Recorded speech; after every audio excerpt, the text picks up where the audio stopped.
Make sure you guys smash that subscribe button if you guys are fans of the content being posted onto this channel to always be in the loop with more content similar to this, and be sure to hit the video up with a like if you're enjoying the content. And with that being said, let's begin. There is no doubt that with Godzilla vs. Kong looming over the horizon, the entire community seems to be torn in two on deciding whether or not there actually is going to be a winner between Godzilla and Kong, and there is no doubt with Godzilla looming around in having to act very differently by comparison to what we've seen in Godzilla 2014 and Godzilla King of the Monsters. There is no doubt that someone or something is behind in allowing Godzilla to feel how he feels, in trying to figure out what's going on. Is joining me here today to further discuss the concept of both Godzilla's rampage and MechaGodzilla's influence is my good friend and YouTuber Marcanine. Now Mark, it seems as though some of the sticky notes that were placed on the trailer for Godzilla vs. Kong indicated that Monarch can't seem to figure out Godzilla's motives. Is there some sort of a pattern behind his attacks? And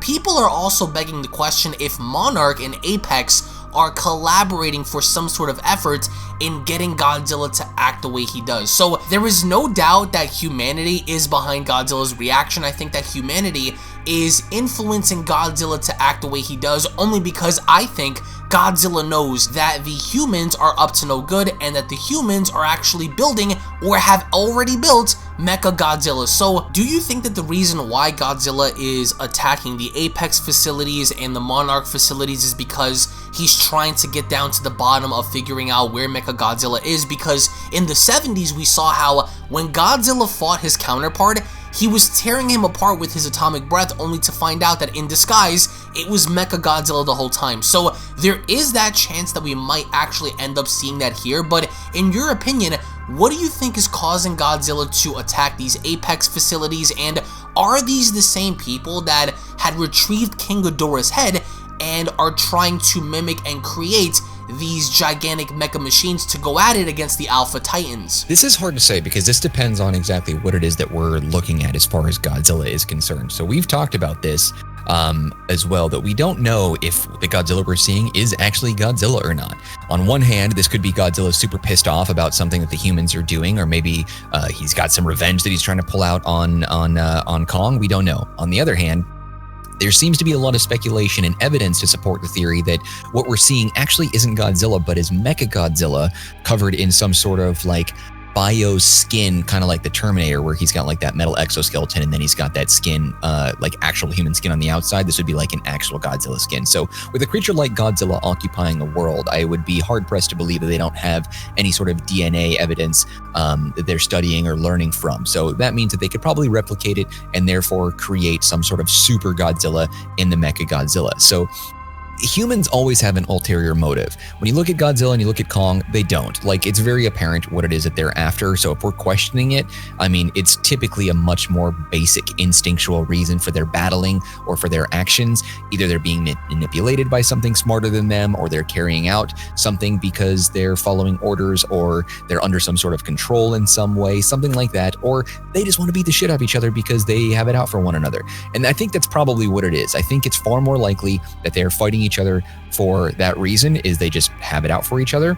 But I think that the Godzilla that we're seeing probably isn't Godzilla at all. It might actually be MechaGodzilla. And if MechaGodzilla is the case, okay, let me run with that for a second. If this is MechaGodzilla that we're seeing, and he's running around causing destruction to these man-made facilities, because I don't know if giant lizard Godzilla is smart enough to really be able to track them all down. I don't know if he has like some sort of sonar radar ability where he can sense the location. That seems a little far-fetched.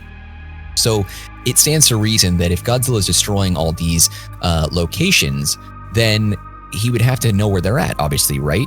And Godzilla isn't really the type to go outside of like the coastal line. And I'm not sure if it's been confirmed where these locations are at for these Apex facilities, but if they're in the mainland, then that's, again, stands to reason this probably isn't the actual Godzilla.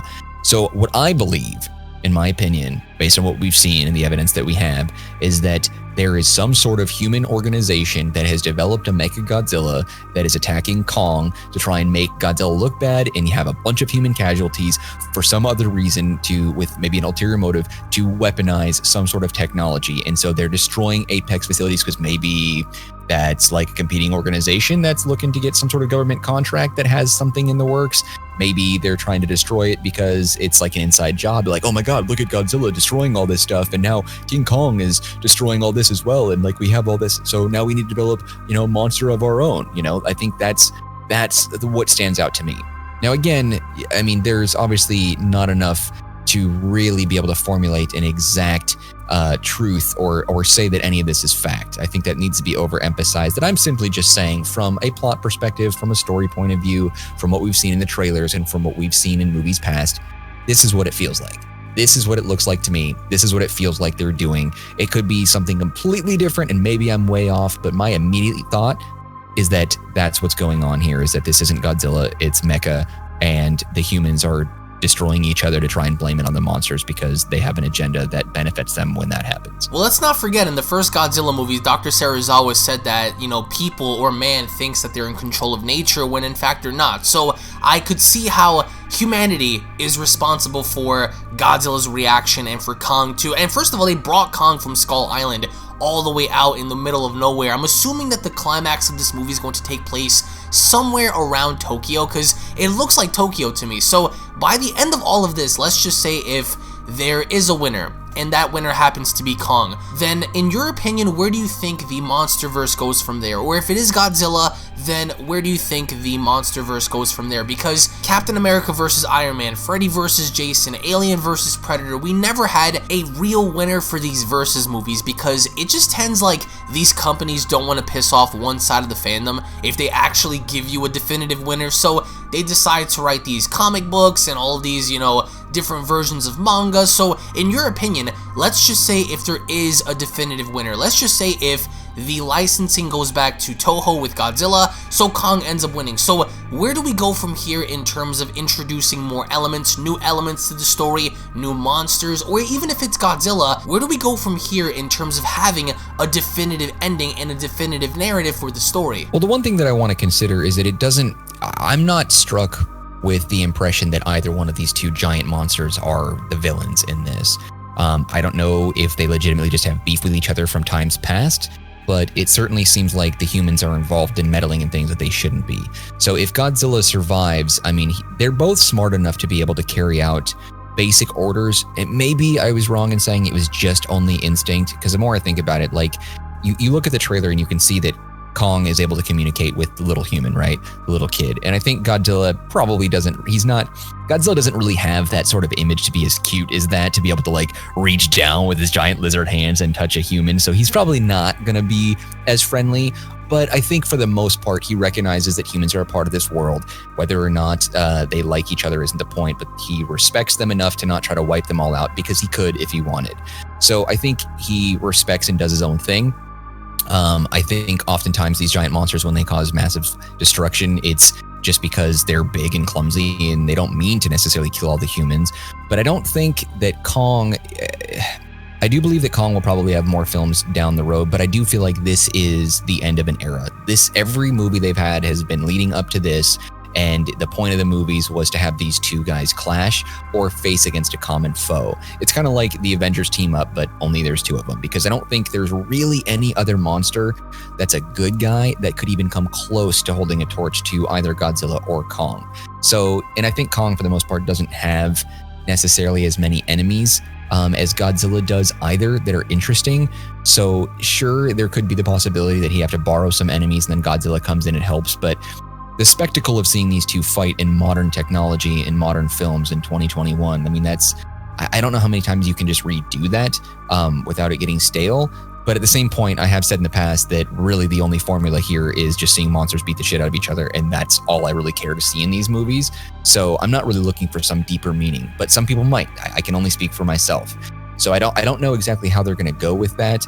I don't know if they're going to share monsters. I don't know if they're going to allow that to be the case, because I feel like if Godzilla's rights get reverted to somebody else, then his monsters probably will too, and Kong is kind of just out of luck. I think ultimately what is going to happen in these movies towards the end, though, the common foe and the enemy that they're going to have to face that is bigger and badder than both of them is mankind. That's really what it is. And I think that's really all that we can look at. Sure, there's a possibility maybe they create a whole new enemy for Kong, but I mean, I think people go to the movies for two reasons. One, they want to see something that has some sort of nostalgia connection to them, or they just want to see monsters beat the shit out of each other. So either way could work, but I think really the lesson here is these are just two beings that exist because of Mother Nature, and human beings are interfering with things they shouldn't, and now there's massive chaos and people are dying, and that's really what the problem is. I think if we don't end up seeing Godzilla anymore and there is kind of like a shift in terms of licensing, then I really hope that we get to see more inclusions from different monsters. Like you said, they bring about other Muto creatures. I mean, we have Nozuki, Warbat, we have the Mutos, so Legendary did go out of their way to introduce, you know, we have Behemoth, we have so many different elements of creatures here that I think they could end up working if Godzilla isn't there, but at the same time, it just isn't the same because Godzilla is not there. I would love to see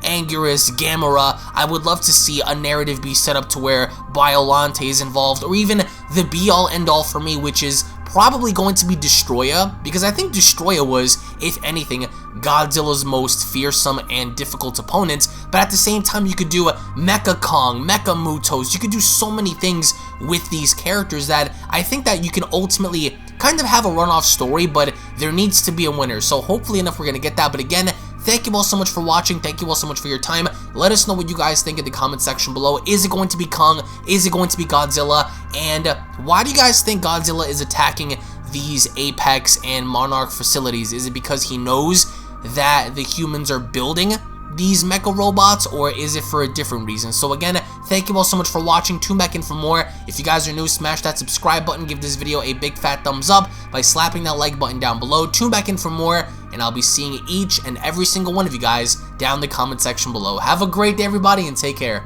Peace.